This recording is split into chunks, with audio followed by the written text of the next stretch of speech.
போனை கொடு. இப்ப எதுக்கு என்கிட்ட இருந்து போனை புடுங்குறீங்க? அதை கொடுங்க. நீ முதல்ல வந்து சாப்பிடு, அப்புறம் கொடுக்குறேன். நீங்க ஃபர்ஸ்ட் போனை கொடுங்க, நான் அப்புறம் வந்து சாப்பிடுறேன். கொடுங்க. அதெல்லாம் கொடுக்க முடியாது. நீ வந்து சாப்பிடு, வா. சரி வர, கையை விடுங்க.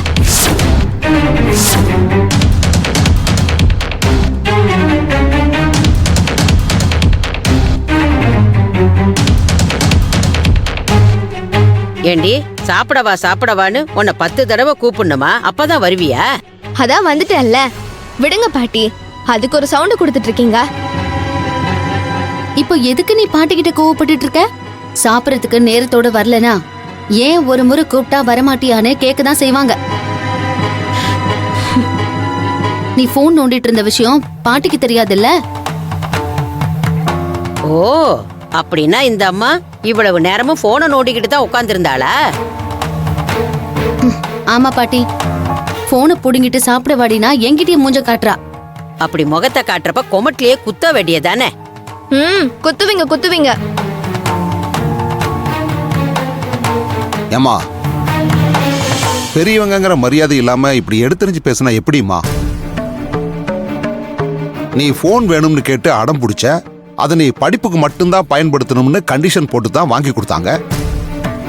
இப்ப நீ சாப்பிட கூட வராம போனே கதின்னு இருந்தேன்னாக்கா அது தப்புன்னு சொல்லத்தானே செய்வாங்க.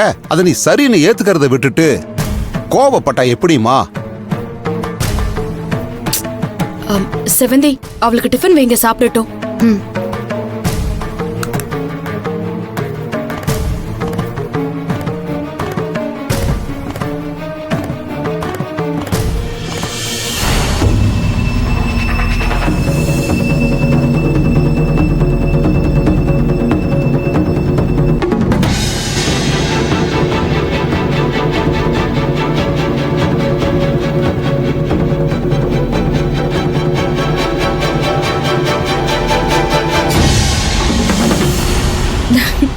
பாத்தியா மது, இவ்ளோ வேகமா சாப்பிடுறனா உனக்கு அவ்ளோ பசி இருக்குன்னு அர்த்தம். இவ்ளோ பசியோ அந்த போன் மறக்கடிச்சிருச்சு பாத்தியா? இதுல இருந்தே தெரிஞ்சுக்க, போனை நம்ம தேவைக்கு மட்டும் பயன்படுத்திட்டு தூரமா வச்சிரணும். இல்லனா அது நம்ம மனசை மட்டும் இல்ல, நம்ம ஆரோக்கியத்தையும் சேர்த்து கெடுத்துரும். அத புரிஞ்சுக்கோ.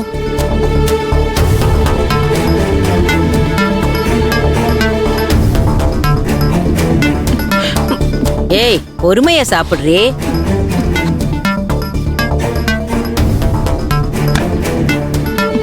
இந்தா, இன்னொரு தோசை வச்சுக்கோ. ஏய் மது,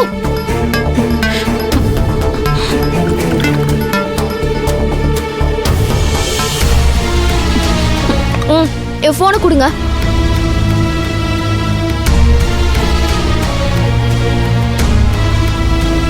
போனை கொடுங்க. எனக்கு தெரியும்டி, நீ இவ்வளவு வேகமா சாப்பிட்டதே என்கிட்ட இருந்து போனை வாங்குறதுக்கு தானே. நீங்க தானே முதல்ல வந்து சாப்பிடு, அப்புறமா போனை கொடுக்கறேன்னு சொன்னீங்க. நீங்க சொன்ன மாதிரியே நான் சாப்பிட்டேன். என் மொபைல கொடுங்க. ஏண்டி, சாப்பிட்ட டிஃபன் இன்னும் உன் தொண்டை கீழே இறங்கி இருக்காது, அதுக்குள்ள போனை வாங்கிட்டு போய் உனக்கு விளையாண்டுமா? என் தொண்டைக்கு கீழே டிஃபன் இறங்கினா என்ன, இறங்கலனா என்ன? அது ஏன் பிரச்சனை? நீங்க முதல்ல என் போனை கொடுங்க. அப்படி நீ கேக்குறப்பெல்லாம் போனை கொடுக்க முடியாது. இவ்ளோ நேரம் நீ போனை வச்சுக்கிட்டு விளையாடிட்டு தானே இருந்த. இன்னைக்கு அவ்வளவுதான் லிமிட். ஹோம்ஒர்க் எல்லாம் முடிச்சிட்டியா? அதெல்லாம் நான் எப்பவும் முடிச்சிட்டேன். நீங்க போனை கொடுங்க. நீ ஹோம்ஒர்க்கே முடிச்சிருந்தாலும் இப்போ உன் கையில நான் போனை கொடுக்க மாட்டேன். ரூம்ல இன்னும் கொஞ்ச நேரம் படிச்சுட்டு படுத்து தூங்கு. காலையில ஸ்கூலுக்கு போனோம்ல. என்ன நீங்க என் போனை வாங்கி வச்சுட்டு இப்படி வெட்டி நான் பேசிட்டு இருக்கீங்க? இப்ப என் போனை கொடுக்க முடியுமா முடியாதா? கொடுக்க முடியாது. போய் படி.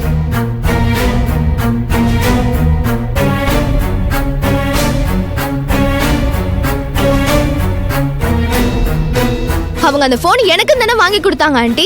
ஆனா பாருங்க உங்க ஃப்ரெண்ட் என்கிட்ட எப்படி வம்பு வளர்க்கறாங்கன்னு. செவந்தி அந்த போனை உன்கிட்ட கொடுக்க மாட்டேன்னு சொல்லலையே மது. நீ இது வரைக்கும் யூஸ் பண்ணது போதும், போய் படின்னு தானே சொல்றாங்க. நீங்க எப்போ உங்க ஃப்ரெண்டுக்கு தானே சப்போர்ட் பண்ணி பேசுவீங்க. இத பாருமா, சிந்து உங்க அம்மாவுக்கு சப்போர்ட் பண்ணி பேசல. செவந்தி உங்ககிட்ட போனை கொடுக்க மாட்டேன்னு சொல்றதுல இருக்கிற காரணத்தை எடுத்து சொல்லுது. அப்படி நீங்களும் அவங்க பக்கம் சாய ஆரம்பிச்சிருவீங்களே. ஹே இவ என்னதான் அடம் பிடிச்சாலும் பரவாயில்லைன்னு சொல்லி இவளுக்கு நீ இந்த போனை வாங்கி கொடுத்துருக்க கூடாது. நீ இத வாங்கி கொடுக்காம இருந்திருந்தா இப்ப இந்த பிரச்சனையே இல்ல பாரு.